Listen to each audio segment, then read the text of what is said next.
ষোলো লক্ষ্মী বউটা, চাল লাগে 1 পট, আটা আধা কৌটা। 16 লক্ষ্মী বউটা, আলু লাগে 4টা, ডাল লাগে 1 বাটি। মাছ, মাংস, ডিম 1, শাক 2 আটি। বিচিযুক্ত সবজি লাগে গোটা 6টি, ধনেপাতা থানকুনি আধা মুঠে আটি। 2 তরকারি চামচ তেল, চিনি অথবা গুড়, দিনে ফল 1টি, অপুষ্টি হবে দূর।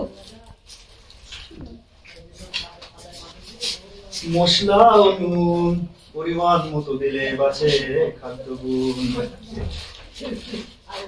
আমি একজন প্রাপ্তবয়স্ক কৃষাণী।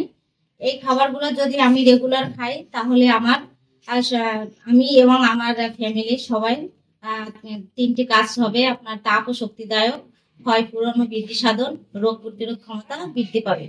আপনারা সবাই নিয়মিত খাদ্য তালিকায় এই ধরনের খাবার রাখবেন, তাহলে আমাদের কৃষাণীরা সুস্থ স্বাভাবিক থাকবে। কারণ আমাদের দেশের মহিলারাই অধিকাংশ পুষ্টিহীনতায় ভোগে। এজন্য আমরা ম্যাক্সিমাম চেষ্টা করব পুষ্টি সমৃদ্ধ খাবার খাওয়ার জন্য।